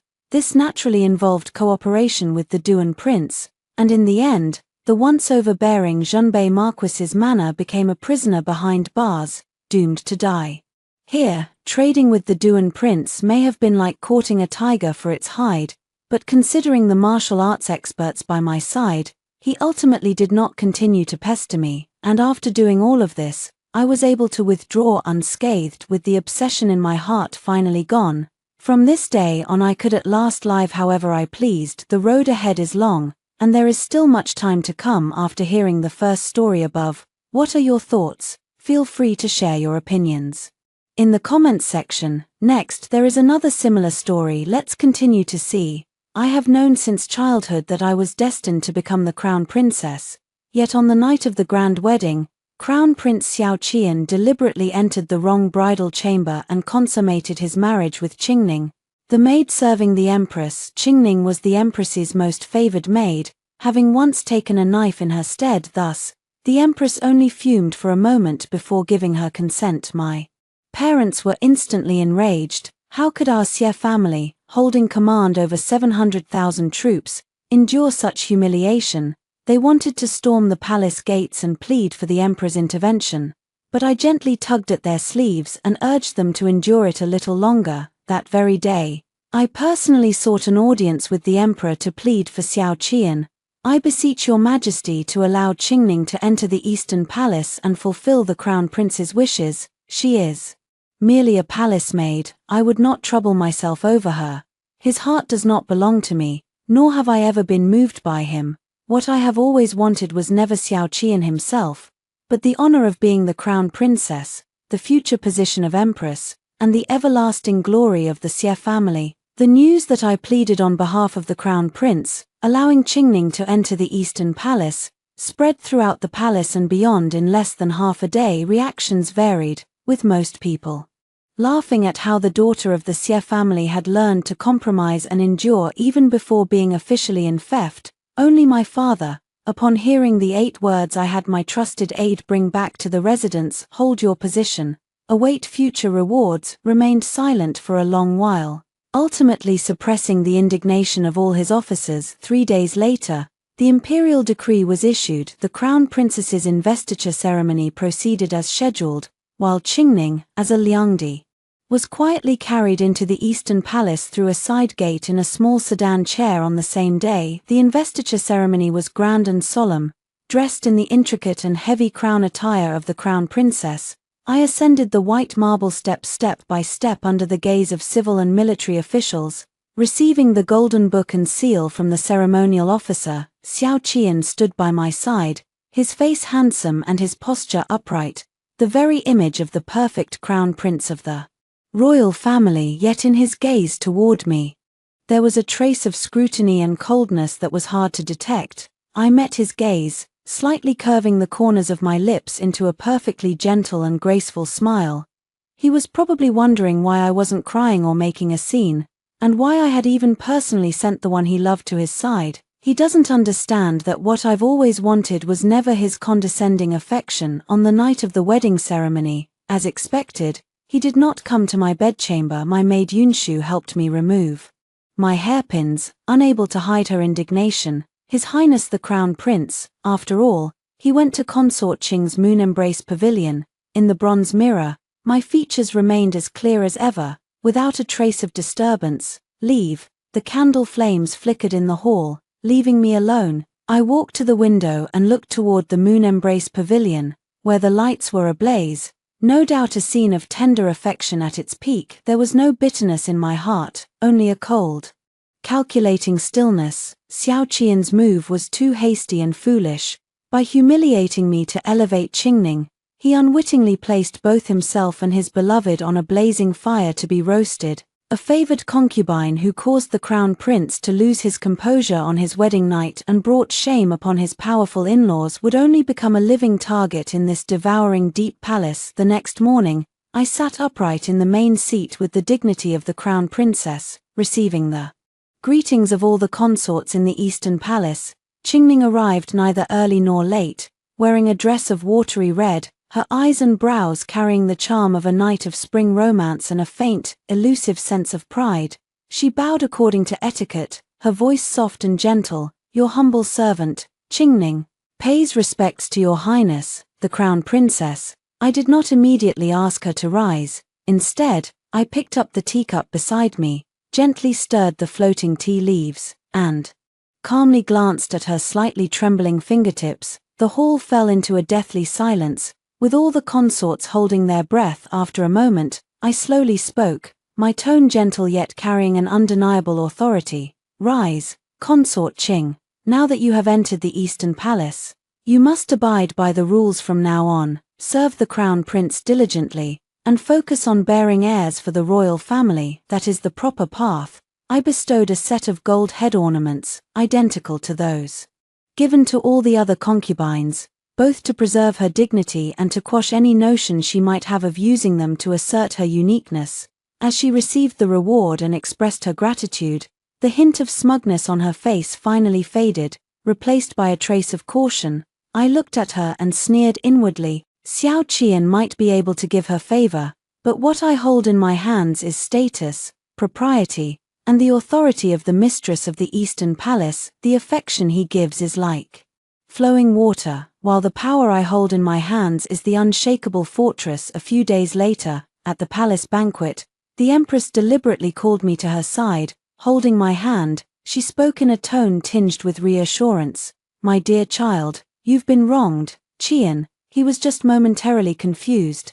I lowered my eyelashes, adopting a deferential posture. "Your Majesty speaks too kindly. The Crown Prince's deep emotions and noble character are a blessing to the nation. Consort Qing once saved Your Majesty's life, so it is only right that I treat her with kindness. As the Crown Prince's principal consort, it is my duty to prioritize His Highness in all matters and to ensure the stability of the Eastern Palace." The Queen looked at me, a trace of genuine appreciation and relief flashing in her eyes. What she needed was a crown princess who could tolerate others, understand the bigger picture, and stabilize the situation, not a jealous woman who would stir up trouble and disrupt the peace of the Eastern Palace. By the time I returned to the Eastern Palace, the night was already deep. Yunshu draped an outer robe over my shoulders and whispered, "Miss, today in the palace, why didn't you take the opportunity to ask Her Majesty the Queen?" I raised my hand to stop her words and walked over to the desk. On the desk lay the precious seal belonging to the Crown Princess, glowing with a warm yet cold luster under the candlelight. "Yunshu, look at this seal." I gently traced the delicate phoenix patterns on it, my tone calm and unruffled. "It represents authority, status, and the honor and disgrace of the Xie family. As for where the Crown Prince's heart lies," I lifted my gaze to the deep night outside the window, a faint smile curling at the corner of my lips. "What does it have to do with me?" The twilight deepened, and the red walls of the Eastern Palace reflected the last rays of the setting sun. It had been 3 months since Qingning entered the Eastern Palace, and Xiao Qian had indeed not set foot in my bedchamber again. During the day, he still maintained the decorum befitting a crown prince, accompanying me to the palace to pay respects and attend ceremonies. But once back in the Eastern Palace, his eyes would only follow the direction of the Moon Embrace Pavilion. Rumors began to spread in the palace, all saying that the Crown Princess held an honorable position in name only, but in reality, couldn't even keep a corner of the Crown Prince's robe. I paid no mind to it, calmly managing the palace affairs day by day as usual. When I went to pay respects to the Empress at Cunning Palace, I never complained, only presenting the Eastern Palace's accounts and expenditure arrangements clearly and properly. At first, the Empress offered a few words of comfort, but later, seeing me so unambitious, a trace of dissatisfaction inevitably crept into her expression. She could tolerate her son's temporary infatuation, but she could not tolerate the Eastern Palace remaining without a legitimate heir for long. The timing is almost right. That afternoon, as I was admiring the lotus blossoms in the waterside pavilion, Yunshu quietly approached and whispered, "Your Highness, everything has been arranged. A few days ago, Consort Qingning's brother happened to run into the third son of the Earl of Yongchang's family at the West Market. I idly scattered fish food into the pond, causing the koi to leap and compete for it. The third son of the Earl of Yongchang's household is a notorious playboy in the capital, especially fond of cockfighting and horse racing. Qingning's brother, ever since his sister gained power, had become quite full of himself and was most susceptible to provocation. A few flattering words like 'how could the imperial brother-in-law not know this' were enough to make him lose his head. Has everything been arranged at the racetrack? Absolutely foolproof. That horse has been tampered with. It will surely spook before completing half a lap. The attendants by the side of the third young master of the Yongchang Earl are all our people." I nodded slightly. In just 2 days, tragic news reached the Eastern Palace. Qingning's brother had been thrown from his horse during a race when the animal suddenly panicked. Not only was he severely injured, but the horse also charged into the procession of Princess Kangning, who happened to be strolling nearby. The princess was so frightened that she fell ill, and the emperor was furious upon hearing the news. The moon-viewing pavilion was immediately filled with cries and wails. Qingning knelt before Xiao Qian, her face streaked with tears, begging him to save her brother. Xiao Qian naturally wished to protect him. However, this matter involved a senior member of the imperial family, and the evidence was irrefutable. The moment he spoke up in front of the emperor, His Majesty sternly rebuked him. "For the sake of a concubine's brother, you would bend the law and disturb your imperial aunt. Xiao Qian, where is your sense of duty as the crown prince?" He was confined to the Eastern Palace, forbidden to leave without an imperial decree. A storm was brewing. I still go to the small Buddhist hall every day to pray for the princess and copy scriptures. As if the turmoil outside has nothing to do with me. 3 days later, someone from the Kuan-Ning Palace arrived. The empress, her face cold as frost, threw a written indictment to the ground. It listed numerous crimes committed by Qingning's elder brother, who, relying on the crown prince's influence, had forcibly seized civilian lands and allowed his servants to commit violence. The victims had jointly submitted a petition, which went straight to the censorate. "Crown Princess," the empress's voice was weary and cold, "do you admit your guilt?" I immediately knelt to the ground, my voice trembling with fear yet clear. "Please calm your anger. Mother Empress, it is my failure for not properly restraining the members of the Eastern Palace, which led to the elder brother of the Liangdi to commit errors and damage the imperial family's dignity. I am willing to accept punishment." I admitted my fault straightforwardly, taking all the responsibility for failing to restrain, without mentioning Qingning at all. The empress gazed at me for a moment, her expression complex, then waved her hand. "Rise. This matter cannot be blamed on you." How could she not know where the root of the problem lay? It was precisely my incompetence and gentleness that highlighted the arrogance of the Moon Embrace Pavilion and the Crown Prince's reckless favoritism. Lime, in her desperate attempts to save her brother, cried and made a scene all day, clinging to the Crown Prince and causing such a commotion that everyone in the palace knew about it. Many people pointed fingers and gossiped that night. Xiao Qian was summoned to the imperial study. It was said that the emperor was so furious he smashed a teacup, and his angry shouts could be clearly heard even outside the door. "If you continue to be so reckless, prioritizing personal feelings over duty, I doubt you'll remain crown prince for much longer. That Lime cannot stay any longer.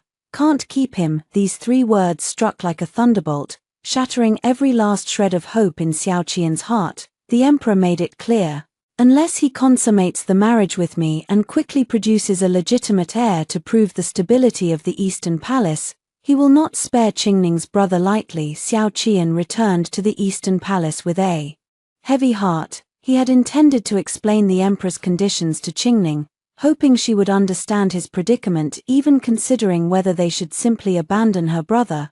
But before he could finish speaking, Qingning burst into tears and began making a scene, refusing to listen to any explanation and relentlessly pressuring him to save her brother at all costs. Xiao Qian looked at Qingning, who was crying her heart out and only concerned about her brother. Feeling a chill and bitterness in his heart, he gritted his teeth and asked, "Are you truly determined to save your brother, no matter what it costs me?" Without a second thought, Qingning replied firmly, "Yes, I must save him." The last glimmer of light in Xiao Qian's eyes faded. Hardening his heart, he said, "Fine, since this is your choice, I will grant your wish." He stumbled into my bedchamber close to midnight. The desolate moonlight stretched his tall figure into a lonely and wretched silhouette. I was reading by the lamp, draped in an outer robe, and was not at all surprised to see him enter. I simply rose calmly and performed a salute. "Your Highness." He looked at me, his eyes completely bloodshot. He opened his mouth, but the words caught in his throat, unable to come out. I waited quietly, my mind as clear as a mirror. The conditions the emperor had set, along with the tension between him and Qingning, were things I had long anticipated. After a long while, Xiao Qian seemed to finally make up his mind, his voice low and hoarse as he said, "It's late, let's rest." The red candles burned brightly, casting light on his complex and inscrutable expression.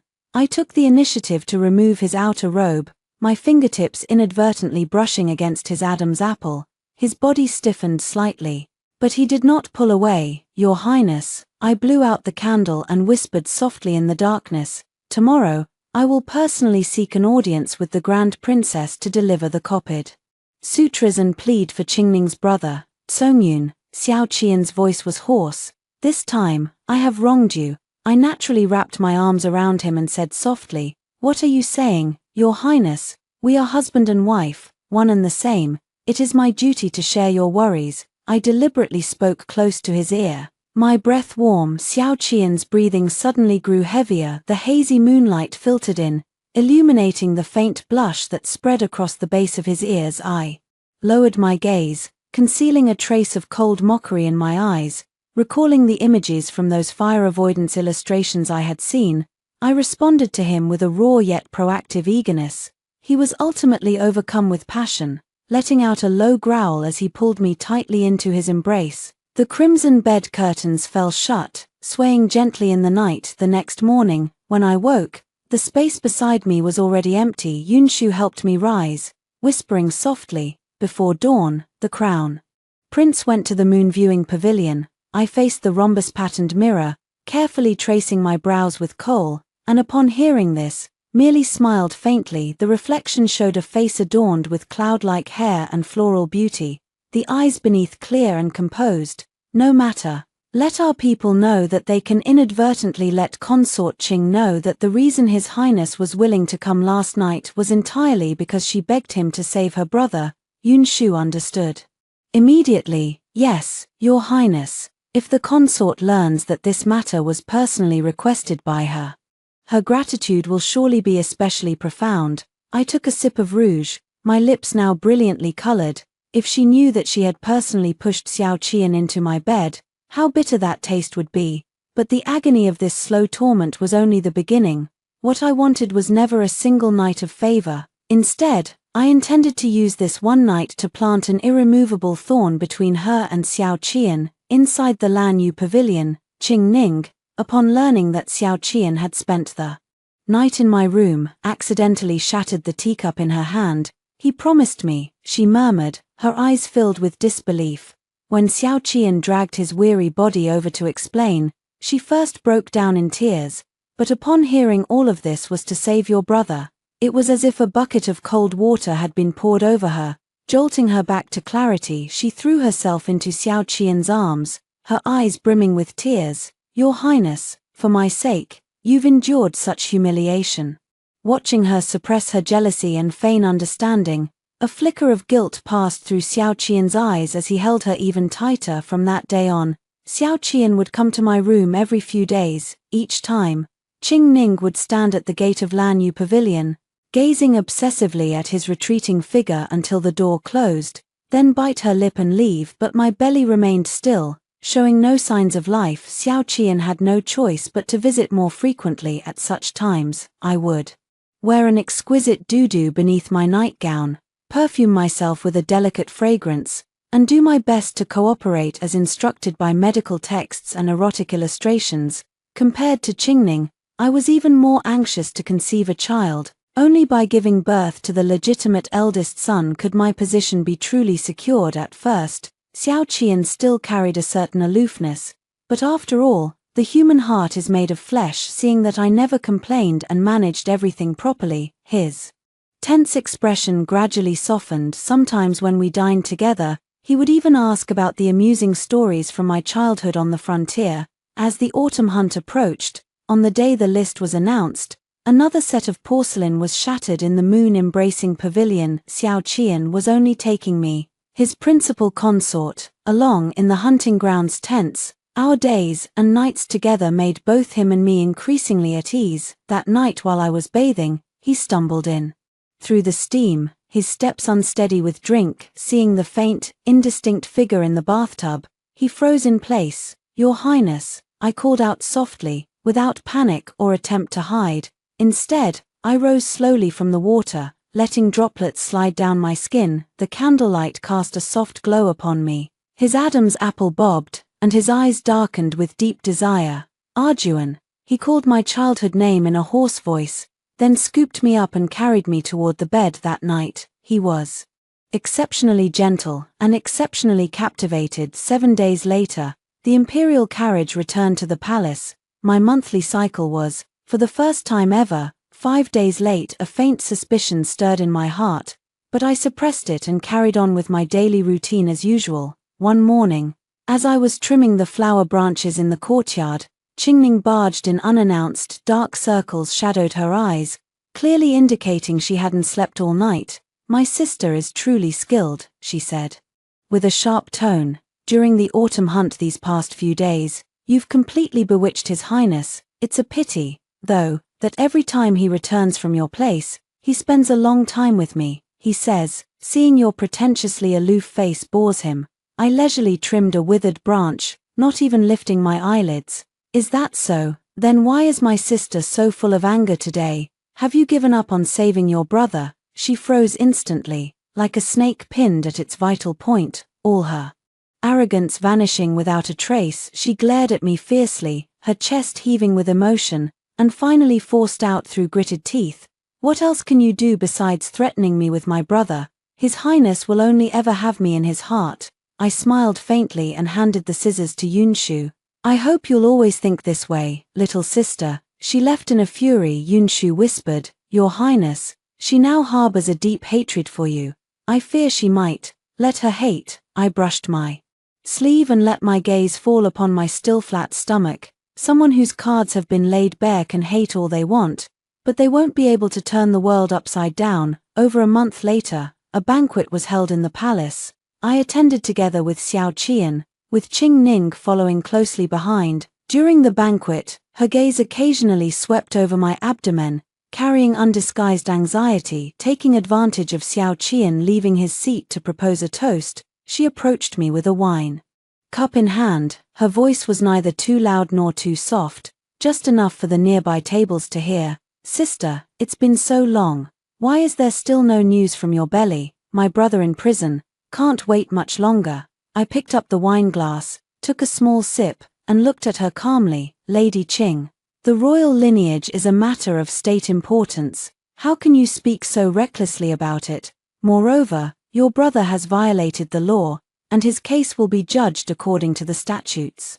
What does that have to do with my pregnancy?" She was left speechless, her face turning pale with anger. Just as she was about to retort, she caught sight of Xiao Qian returning out of the corner of her eye. Suddenly, she grabbed my wrist, her voice abruptly breaking into a sob. "Sister, I know you resent me, but how could you curse my brother to die in prison?" Before her words even faded, she suddenly threw herself backward, pulling me along with her as we tumbled into the nearby Tay pond. "Help!" The water instantly submerged my mouth and nose. In the chaos, I saw Xiao Qian jump into the water without hesitation, swimming desperately toward Qingning, who was flailing and struggling. He held her tightly, lifting her toward the shore, never once looking back at me. Fortunately, Yunshu was a strong swimmer and immediately jumped in to rescue me. I was soaked to the bone, shivering from the cold. On the shore, Qingning lay in Xiao Qian's arms, sobbing uncontrollably. "Your Highness, I just told my sister that I might be pregnant, and she suddenly pushed me into the water. Our child." I looked at her in shock. "Pregnant? I had no idea about this." Xiao Qian's gaze shot toward me like a blade, filled with disappointment and anger. "Xie Songyun, how could you be so vicious? Your Highness, please see the truth." Yunshu immediately knelt to the ground. It was Consort Qing herself who grabbed the lady's hand and fell. I saw it clearly with my own eyes. "You're lying." Qingning screamed. "You wretched servant, of course you'd side with your mistress." Xiao Qian's face turned ashen. Clearly believing Qingning, he looked at my disheveled state, his eyes showing not a trace of pity, only disgust. "Someone, take the crown princess." As soon as the word princess left his lips, I felt the world spin around me, my vision went dark, and I collapsed limply to the ground. When I woke again, I was in the warm chamber of the cunning palace. The Empress was tightly holding my hand, her face unable to conceal a mix of joy and reproach. "Songyun, you foolish child, you've been 2 months pregnant, why didn't you tell me sooner?" I blinked weakly, a timely blush spreading across my face, my voice faint and delicate. "Mother, I wanted to wait until the pregnancy was stable after 3 months to give you and father a surprise." The Empress, upon hearing this, felt both heartache and amusement, gently patting my hand. "You, child, are just too steady and sensible." At that moment, the Emperor entered with Xiao Qian. The Emperor's face was stern with displeasure as he glared at Xiao Qian. "Fool, Songyun is carrying my royal grandson, her body heavy with child, how could she possibly push someone else? Hurry and apologize to Songyun." Xiao Qian looked at me with a complicated expression, and finally stepped forward, lowering his voice to say, "Songyun, I misunderstood you." I lowered my eyelashes and gently shook my head. "Your Highness was simply too concerned to think clearly." "I understand." Standing nearby, Qingning, whose face had turned deathly pale, now looked as if her eyes were about to spit fire. The Empress cast a faint glance at her, her tone cooling by several degrees. "Qingning, I originally thought you were a sensible one. It seems now that I was mistaken." Qingning fell to her knees with a thud. "Your Majesty, please forgive me. This humble servant, I was just so frantic, afraid of losing the child, that I spoke out of turn." Xiao Qian showed a look of pity and pleaded on her behalf. "Mother, Qingning is also a victim. She was just frightened, and I fear for the dragon heir." The Empress waved her hand, cutting him off. "Enough. Since you are also with child, from now on, rest well in the moon-embracing pavilion. There is no need for you to come out unless necessary." These words struck like a thunderclap. Qingning suddenly looked up, her face deathly pale. This was practically house arrest in disguise. After everyone had left, only Yunshu and I remained in the bedchamber. I gently stroked my still flat stomach, a faint smile curling at the corner of my lips. "This child has come at just the right time." Yunshu lowered her voice, unable to hide her confusion. "Your Highness, when did you become pregnant? How could I not know?" I chuckled softly, a hint of slyness flashing in my eyes. "Of course, I don't know either." Watching her astonished expression, I leisurely explained, but at that moment, admitting it could both clear me of the suspicion of harming the imperial heir and, in turn, put Qingning in her place, letting her taste the bitterness of being confined. Why wouldn't I admit it? The next day, rewards from the palace indeed flowed into the Eastern Palace like a steady stream. Brocades, tonics, and jewelry were displayed in dazzling array, with the majority being delivered to my bedchamber. In contrast, the rewards sent to Qingning's side appeared rather meager. She stood beneath the corridor, watching the eunuchs coming and going in my hall, her gaze sharp as if laced with poison. I approached slowly, my voice so soft that only the two of us could hear. "You were frightened yesterday, sister. However, now that we both carry the imperial heir, you must act with greater composure. What if you startle the baby and cause His Highness to worry?" That remark struck right at her sore spot. She abruptly raised her hand to push me, but I was already prepared. Just as her fingertips were about to touch my sleeve, I skillfully tripped her with a subtle move at my feet, letting out a startled cry as I fell backward. "Songyun!" Xiao Qian's voice rang out at just the right moment. He rushed over quickly, just in time to see me clutching my stomach, my face pale as I collapsed to the ground, and Qingning's hand was still frozen in midair. "It wasn't me, Your Highness, I didn't touch her." Qingning hurriedly explained, her face ashen, but I remained silent, only lifting my tear-filled eyes to gaze wordlessly at Xiao Qian. Xiao Qian furrowed his brow, picked me up in one swift motion, and cast a cold glance at Qingning. "Go back and stay put. Without my orders, you are not to leave the moon-viewing pavilion." He carried me back to my bedchamber. After the imperial physician took my pulse, he said there was nothing seriously wrong, but I needed to rest quietly and recuperate. I tugged at Xiao Qian's sleeve, my voice pleading, "Your Highness, please don't blame Qingning. She is just worried about her brother. Won't you stay and keep me company?" Looking at my pale face, his heart softened, and he ultimately decided to stay that night. I nestled obediently in his embrace and said softly, Your Highness, tomorrow, allow your humble consort to request an audience with His Majesty. Although Brother Qingning has made mistakes, for the sake of Qingning and the child in her womb, spare his life so that our sister may rest peacefully during her pregnancy. Xiao Qian was deeply moved. Stroking my hair, he sighed and said, Jun, you are always so understanding and considerate of the bigger picture. I have failed you. I buried my face in his chest, hiding the cold smile on my lips. The next day, I personally went to the imperial study and pleaded with the emperor to show mercy. Using the reason of accumulating blessings for the unborn child and hoping for Qingning's peace of mind, the emperor praised my virtue and finally granted my request, issuing an edict to dismiss Qingning's brother from his post and exile him, sparing his life. The news came that Qingning's brother was released that very night at dinner time. I ordered Yunshu to carefully dress me up and put on the newly gifted pearl earrings. Yunshu was puzzled. Your Highness, the Crown Prince went to the moon viewing pavilion as soon as he left the court. I'm afraid tonight.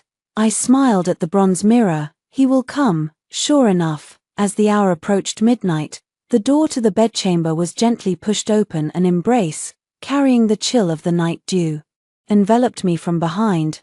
Jun, you've worked hard. Xiao Qian's voice was laced with exhaustion. I pretended to have just woken up, turning to nestle into his embrace, my tone carrying just the right amount of dependence. Since your Highness has come, I no longer feel the hardship. I am merely sharing your burdens. He let out a long sigh, holding me even tighter. You are the one who understands. Qingning, she caused another scene today. I remained silent, understanding dawning in my heart since her elder brother was no longer in danger. She naturally had nothing left to hold her back. I'm afraid she'll only cling to Xiao Qian even more relentlessly, which will instead make him grow weary of her. And the news of my father and brother's great victory over the enemy in the northwest arrived in the capital early this morning. Xiao Qian knows better than anyone whose side he should be on at this moment. The moonlight outside the window is hazy, and in a place where he cannot see me, I slowly curl the corners of my lips. The pieces have been set, and I am certain to win this game. With my father and brothers achieving successive victories in the northwest, His Majesty is overjoyed, and his rewards to me have grown increasingly generous. Xiao Qian has also been visiting my palace noticeably more often. Though I know he is merely putting on a show for the court, I am more than happy to play along. Qingning's jealousy almost overflowed beyond the moon-embraced pavilion. The way she looks at me now is as if she wishes she could carve a piece of flesh from my body. Yunshu, I set down the teacup, my voice calm. There should be movement over at the moon-embraced pavilion. Have someone keep a close watch, especially those who handle medicinal herbs. 3 days later, Yunshu quietly reported, Your Highness, someone indeed secretly brought a package from outside the palace. It has been examined and confirmed to be a highly potent abortifacient. I twirled the jade bracelet on my wrist, a faint smile playing on my lips. She is quite impatient. Switch that packet into the bird's nest soup she consumes daily. Make sure she receives it with her own hands. That evening during dinner, I was playing a game of chess with Xiao Qian. A palace made from Lanyu Pavilion rushed in. Panicked, Your Highness, the Liangdi is bleeding. By the time we arrived, the imperial physician had just finished taking her pulse and shook his head with a sigh. Your Highness, please accept my condolences. The royal heir could not be saved. Qingning lay on the bed with a deathly pale face. The moment she saw Xiao Qian, tears streamed down her cheeks, and she pointed a trembling finger directly at me. It was her, Your Highness, it was the crown princess. She must have put something in my bowl of bird's nest. Xiao Qian's expression darkened as he turned his gaze toward me. I promptly feigned shock and hurt. Sister, what do you mean by that? That blood-red bird's nest is a standard provision from the palace. And both you and I received our portions. Moreover, I lifted my eyes to meet Xiao Qian's gaze, my tone steady. Your Highness, I find this matter rather suspicious. Perhaps we should investigate who handled the ingredients today, and who has had any improper contact with the outside world recently. Xiao Qian immediately ordered a strict investigation. Within half an hour, evidence was presented. It turned out to be a trusted palace made by Qingning's side who had secretly left the palace. 2 days earlier and purchased the medicine from a remote pharmacy. The testimony of the pharmacy owner and the confession of the palace maid were all in order. Qing Ning was completely panicked. "No, it's not like this. Someone is framing me," I gently interrupted her, my tone carrying a faint hint of suggestion. "Could it be, dear sister, that you never actually wanted to bear His Highness's child in the first place, and that's why you resorted to such a desperate measure? You're talking nonsense," Xiao Qian immediately refuted. "How could Qingning not want my child?" I feigned hesitation and lowered my voice. "I've also heard, before Qingning entered the palace, she seemed to have a very close distant cousin who now serves in the Southern City Military Command. Back then, the two of them were almost engaged." Xiao Qian abruptly turned to stare at Qingning. "Is this true? You never mentioned it." Qingning's face instantly turned deathly pale. "Your Highness, that was all in the past. I have long since severed all ties with him." "No ties?" I raised an eyebrow slightly and took an inconspicuous cloth bundle from Yunshu. "Then why, just a few days ago, did someone specifically entrust a palace servant to deliver these specially preserved plums from your hometown to you, sister? You've been treasuring them so much, hiding them at the very bottom of your vanity case." Inside the cloth bundle were just a few ordinary preserved plums. Xiao Qian's face instantly darkened. Like iron, he stared fixedly at Qingning, his gaze cold and unfamiliar. Qingning struggled to get off the bed and grab hold of him. "Your Highness, please listen to my explanation. These plums are just enough." Xiao Qian abruptly flung her hand away with such force that she was thrown back onto the bed. "Say no more. You, take care of yourself." He turned and left without a trace of hesitation. Behind him came the sound of Qingning's heartbroken sobs. I stood at the palace entrance, glanced back at her one last time, and a faint smile curled at the corner of my lips. Then, with an elegant turn, I stepped into the moonlight beneath the corridor. Tonight's moonlight is truly beautiful. Qingning, having lost both her child and the emperor's favor, shut herself indoors all day long. Although Xiao Qian did not explicitly punish her, he never set foot in the moon-viewing pavilion again. Drowning his sorrows in wine all day long that night, he came to my palace reeking of alcohol. His steps were unsteady, and his brow was clouded with an unshakable gloom. I went to greet him, helping him sit by the couch, and he clung to me as if grasping a lifeline, burying his face deeply in the crook of my neck, his breathing heavy and feverish. "Arjuan." His voice was hoarse, laced with suppressed pain. Why did things turn out this way?" I let him lean against me, my fingers gently combing through his slightly disheveled hair, my voice softening to a whisper. "Your Highness, it's hard to have it both ways in this world. Some things, perhaps, were misguided from the very beginning." My words seemed to offer solace, yet carried a tone of lament, causing him to tighten his embrace even more. Sensing his emotions begin to ease, I lowered my head slightly, revealing a slender, pale nape that glowed softly under the candlelight. The faint, delicate fragrance from her hair, mingled with the elegant scent of incense on her nightgown, silently lingered at the tip of his nose. His breathing indeed grew heavier, and the warmth of his hand resting on my waist gradually intensified. The moment had come. I turned my face slightly, my lips almost brushing against his ear, and whispered softly, "Your Highness, the imperial physician examined my pulse today and said that the pregnancy has stabilized.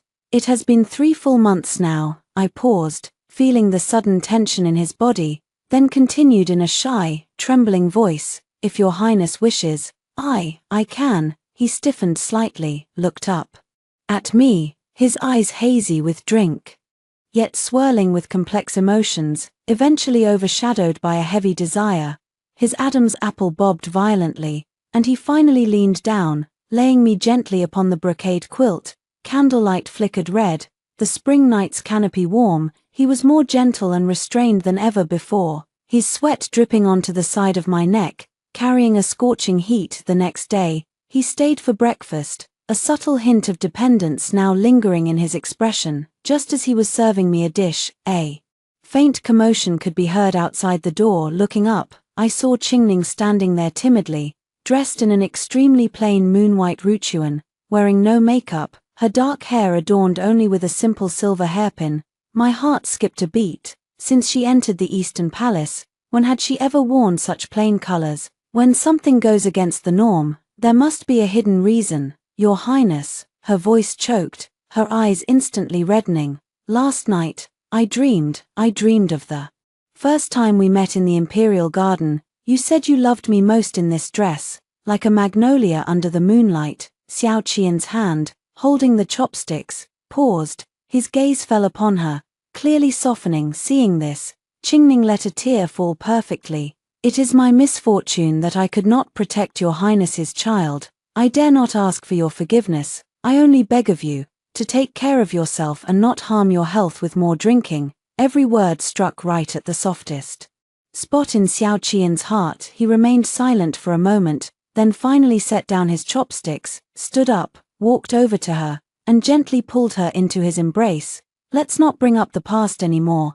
Qingning sobbed quietly in his arms, but her gaze drifted over his shoulder, casting a clear look of triumph toward me. Xiao Qian patted her back soothingly and said gently, "Let's go, I'll take you back." Watching their retreating figures walking arm in arm, Yunshu stomped her foot in anger. "Your Highness, how could she just?" I leisurely scooped a spoonful of bird's nest and brought it to my lips, my expression unchanged. "What's the rush?" I gently stirred the translucent soup in the bowl, a slight smile curling at the corner of my mouth. The harder she performs, the more devastating it will be for His Highness to see her true colors. The autumn sunlight filtered through the window lattice, falling upon my armor and reflecting a glint of cold light. Let her jump around.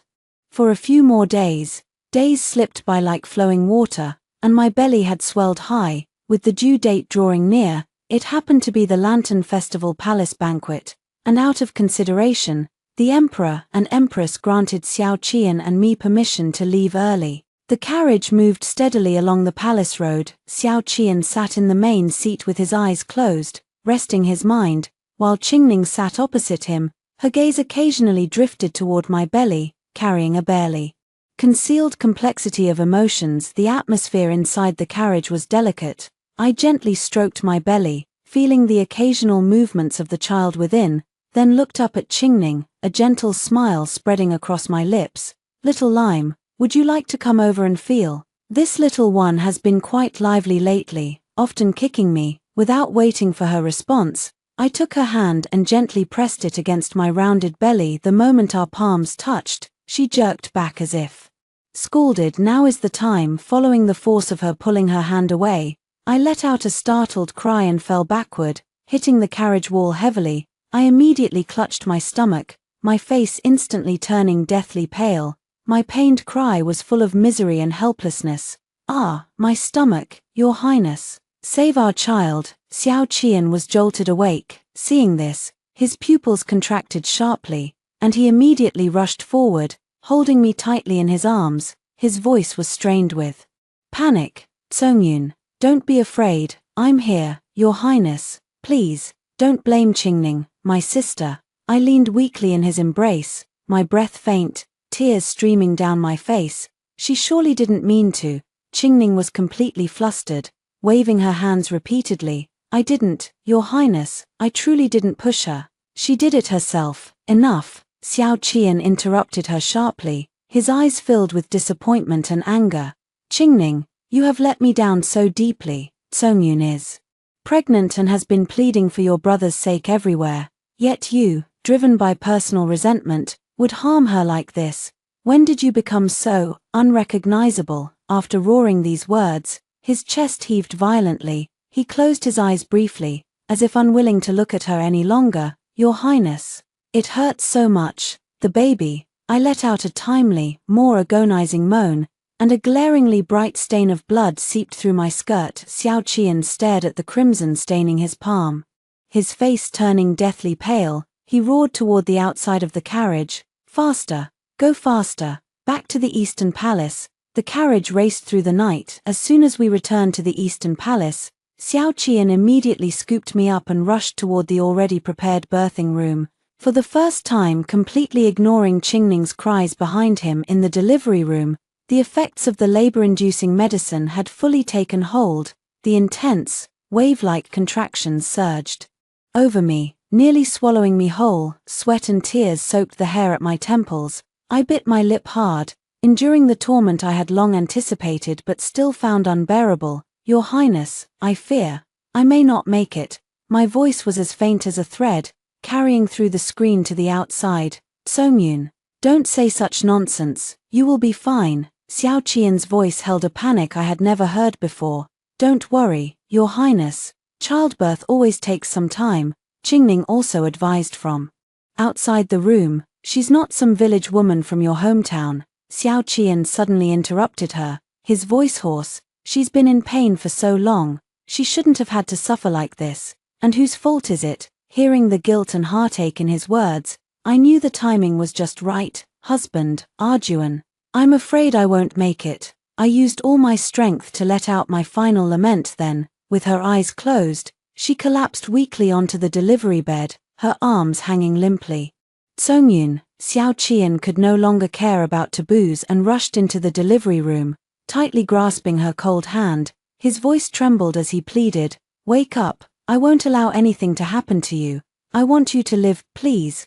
Give me a chance to make it up to you." At that very moment, the Empress arrived in person with the imperial physician and urged him to step outside and wait. Xiao Qian shook his head forcefully, his eyes red as he roared, "I won't leave, she is my wife, and inside is my child. I'm not going anywhere, outside." Qing Ning listened to his declaration, her body swaying as she nearly lost her balance, the color draining from her face. The imperial physician quickly applied acupuncture, and I slowly regained consciousness, holding the ginseng slice handed to me by the nanny, and pushed again under the midwife's guidance. "Crown Princess, I can see the head. Push." I gripped Xiao Qian's hand tightly, drawing strength from him, and let out one final cry of pain. Wow, the loud cry of a baby pierced the tense air. "Congratulations, Your Highness, congratulations, Crown Princess, it's a healthy little imperial grandson." Yun Shu's voice was filled with joy. I lay weakly on the bed, holding Xiao Qian's hand in return, my eyes brimming with tears. "Husband, our child, I want to see him." The wet nurse placed the swaddled baby into my arms, gazing at that rosy, delicate little face. My tears fell once again. Xiao Qian carefully took the child into his arms, gently wiping away my tears with his fingertip. His voice was softer than ever before. "You're a mother now, yet you still cry like a child." Holding our son in one arm, he wrapped the other around me, patting my back gently. "Be good now, get some proper rest and regain your strength. You can look at our child properly once you've woken up." Under his gentle soothing, extreme exhaustion washed over me, and I could no longer hold on, falling into a deep sleep outside the window. The night was at its darkest, and from this moment on, the fates of certain people had already begun to change. The news of my safe delivery of the legitimate heir spread, filling the Eastern Palace with joy and celebration. The Empress personally came to visit, holding the little imperial grandson in her arms, unable to put him down. But then, her phoenix-like eyes turned frosty as she mentioned Qingning's attempt to harm the imperial heir. "A woman as venomous as this cannot be allowed to live," the Empress declared with unwavering resolve. By the time Qingning was brought in, she had long lost her former radiance. She knelt on the ground, weeping bitterly, clutching at Xiao Qian's robe as she pleaded, "Your Highness, spare my life. For the sake of our past affection, please spare me." Xiao Qian's face showed a struggle, and he finally looked toward me on the bed. I propped up my weak body and spoke softly, "Your Majesty." Sister Qingning was merely confused for a moment. "Now that I and the child are safe, perhaps we could spare her life." The Empress looked at me deeply and finally sighed, "Enough. In consideration of the fact that you once saved me, I will spare your life. From this day forward, you are banished to the cold palace to reflect on your mistakes." Qingning's face was as pale as paper, and as she was dragged away by the palace attendants, the look she gave me was filled with deep-seated hatred. The days in the cold palace were bleak, yet she refused to be resigned. Every night, she would sing the love song she once shared with Xiao Qian, her voice mournful, trying to rekindle old feelings. Not long after, the emperor fell gravely ill. We were ordered to enter the palace to attend to his illness. Halfway there, I suddenly stopped and whispered in Yunshu's ear, Go to the cold palace and make arrangements, withdraw the guards. Then add something to her food, make sure she sleeps until tomorrow. Yunshu's expression turned serious, and she immediately went to carry out the order. I wanted Qingning to be unable to hear the funeral bell, and I also wanted to give her a chance to break out. This play would be incomplete without its leading lady. That night, the bell tolling the emperor's death resounded through the palace walls. On the second day, as the entire nation mourned, Qingning, shockingly, painted her face with powder and rouge, donned a vibrant red palace gown, and stormed out of the cold palace, charging straight toward Xiao Qian in the morning hall. All was draped in solemn white, only she stood out in a glaring, ghostly red. Your Highness, she giggled foolishly, I knew you would come for me. The Empress flew into a rage. You wretch, how dare you be so insolent before the late Emperor's spirit? Xiao Qian instinctively wanted to plead for mercy, but I gently pressed his arm. Your Majesty. I changed my address, my voice soft yet carrying immense weight. All the civil and military officials are watching.